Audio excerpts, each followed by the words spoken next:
ha empezado a hablar de ella, que colabore en la labor de hacer del programa de doctorado un espacio donde los estudiantes se relacionan unos con los otros.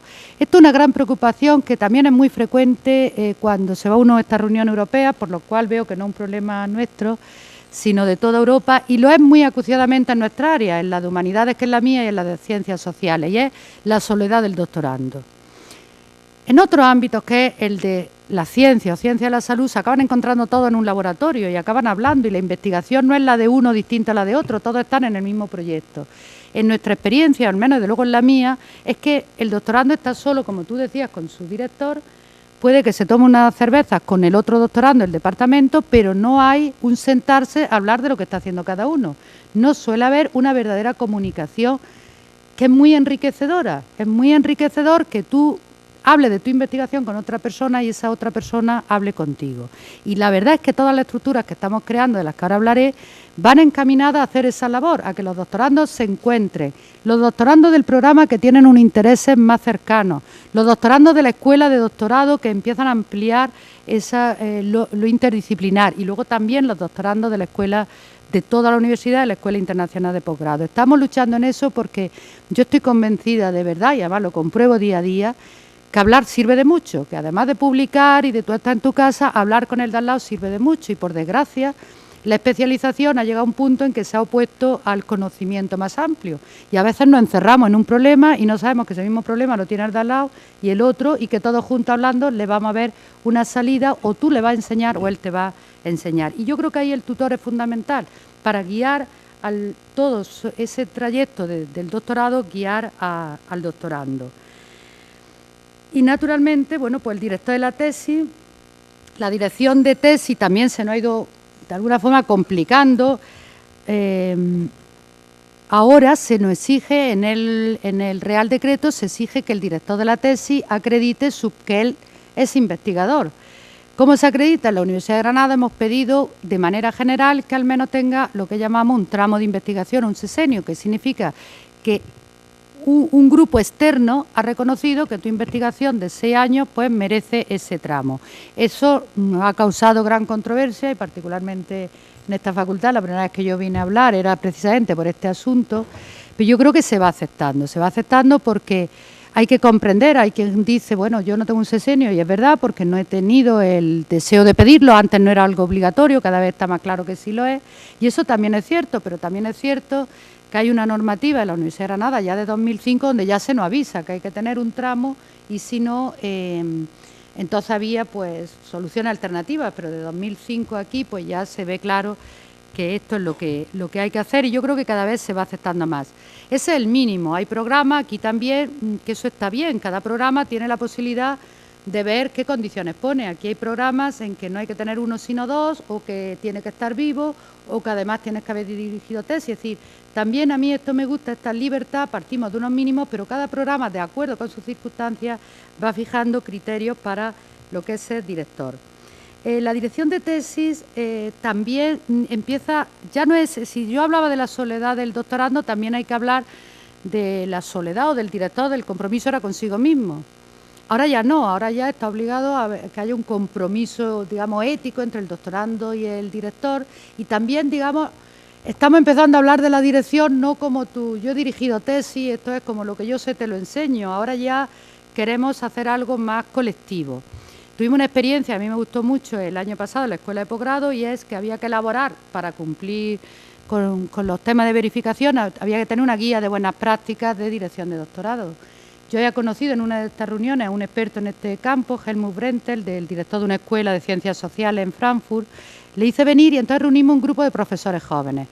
¿Por qué profesores jóvenes? Porque, seamos sinceros, cuando tienes cierta edad no te apetece que te venga un señor a contarte cómo se dirige una tesis. Cuando tienes otra no solo no te molesta, sino que realmente te va a ayudar. Y durante 3 días estuvieron ahí encerrados en la escuela de posgrado en esta jornada, y elaboraron una guía de buenas prácticas que está en la escuela de posgrado, además de que la tienen, todos los verifica, está colgada en la escuela de posgrado.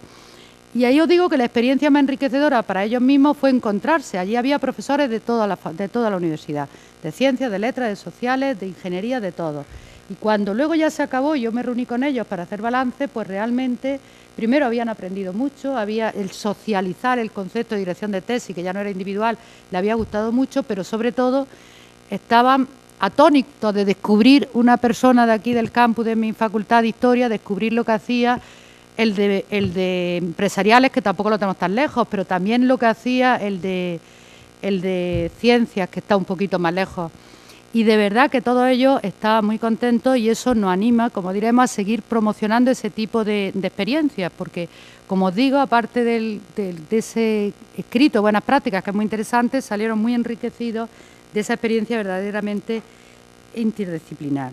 Con el tema de la dirección de tesis, pues hay otra cuestión que es un poco conflictiva y es que, de un lado, estamos buscando gente que tiene acreditada una investigación de una forma muy solvente para que dirija las tesis. Además, esto es muy conveniente para quien va a pedir una beca, porque el currículum del director de tesis influye. Entonces, si tú presentas con un director que tiene mucha investigación, lo va a tener más fácil para conseguirla que no. Pero, por otro lado, se nos pide, muy razonablemente, se nos pide que estimulemos la dirección en los profesores jóvenes, porque es verdad que hay que hacer un relevo generacional. Y la verdad, no es el caso de esta facultad, hasta donde yo recuerdo, pero sí de algunos...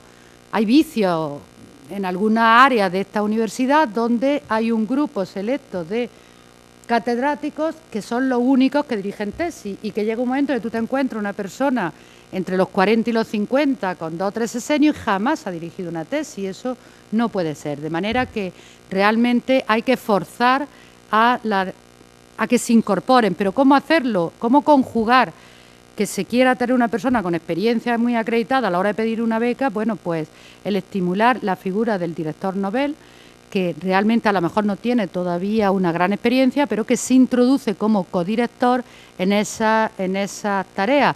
Ya digo que también a esta persona se le pide un sexenio son 6 años, pues significa que acabó su propia tesis, que ha tenido una experiencia investigadora que ya puede transmitir y empieza en esta tarea. Esa era una figura que de hecho estaba en el decreto y que en alguna de las muchas redacciones desapareció. Bien, vamos ya por el sexto punto. El sexto punto consistía en conseguir una masa crítica. Eso es lo que hizo, antes lo ha citado el decano, eso es lo que hizo que hiciéramos grandes programas. Esa fue la primera razón para hacer grandes programas. ¿Cuál era la situación antes de estos programas? Ahora 3 años. Sí, pues ya hace 3 años que empezamos. En esta universidad cada máster, porque había sido así, tenía asociado un doctorado. Y esta universidad tiene muchos programas de doctorado y además tenía lo que llamábamos el PD60. Había en torno a 100 programas de doctorado. Esto abundaba en lo que queríamos evitar, que es esta soledad, ya el grupo era muy pequeño. Bien, por tanto, a partir de ese requerimiento de masa crítica, promocionamos desde la Escuela de Posgrado el que hubiera grandes programas como el vuestro, Ciencia de la Educación, donde se han sumado, pues no sé, entre másteres y PD60, yo creo que era de los que más agrupado, había como 15, una barbaridad, ¿no? Esto, como os podéis imaginar todos, creó su resistencia aquí en todos lados. Quien tenía su propio programa, que había tenido en su día mención de calidad, no quería perderlo. La mención estaba perdida, pues la mención se había dejado de renovar y ya no servía mucho, ¿no? Creó resistencia, pero también creo que la gente empieza a encontrarse a gusto y empieza a reconocer tanto el profesorado como el alumnado que está en él, que el hecho de estar en un programa grande es un marco más idóneo para desarrollarte como investigador que está en un programa muy pequeño con 2 o 3 profesores, 1 o 2 alumnos. Igual estoy caricaturizando, era un poquito más, pero en fin, no mucho más. Ahora, señalábamos cómo partimos un poco regular en este programa, lo señalaba José Antonio, por el asunto de la mención de excelencia, porque claro, en un primer momento, es verdad, confundimos masa crítica con número, cantidad y no con calidad. Nos quedamos más en la masa que en lo crítico. Y entonces este programa se presentó con una referencia de creo que eran 300 tesis. Tremendo. Claro, el problema fue cuando los evaluadores se fueron a ver no solo el número, sino los resultados de la tesis. Este otro tema fundamental, es decir, ya no vale tener 300, ni 400, ni 500. Cada una de esas tesis tiene que tener un resultado de investigación notable. Por eso, algo que ya estaba en nuestra normativa lo hemos reforzado aún más, y es que cuando estáis haciendo una tesis, yo por lo que veo por el sector de edad, aquí tengo a los doctorandos y aquí tengo al profesorado, pues voy cambiando mi mirada. Pero cuando estáis haciendo una tesis, tenéis que publicar, tenéis que hacer un artículo. No es fácil porque no estamos hablando de hacer un artículo que publica en cualquier sitio. En cada una de las áreas hay que definir, y en eso se ha empezado a trabajar y se está trabajando, cuáles son los medios que consideramos pues, que tienen un prestigio, que están en índice, etcétera. Yo sé que no es fácil hacer un artículo, no es fácil que te lo acepten, pero es un buen ejercicio para vosotros, doctorandos, y es una necesidad, y es lo que perjudicó la posible mención de excelencia de este programa de doctorado, que no la obtuvo en su día. Después de aquella experiencia, pues la verdad es que hay que felicitar a todos vosotros, en este caso más profesores que estudiantes que estabais en ellos, por haber hecho ese esfuerzo que yo sé que no es fácil de verdaderamente depurar. El programa de Ciencia y Educación que hoy tenemos, a mí me parece que si el Ministerio da una oportunidad de mención de excelencia, la obtiene sí o sí, porque realmente son líneas que todas ellas tienen profesorado muy bueno, que todas ellas tienen programas de investigación, proyectos de investigación. Los proyectos de investigación sustentando el programa es tan importante que un programa de esta universidad que tuvo mención no lo hemos presentado, no lo hemos vuelto a verificar. No lo hemos verificado porque en este momento ya no tenía ningún proyecto detrás. Perdonad que no cuelgo, esta persona me está oyendo la conferencia. A ver si lo pongo en silencio o no, pondremos así. Bien, os decía, estaba en... que me interrumpo.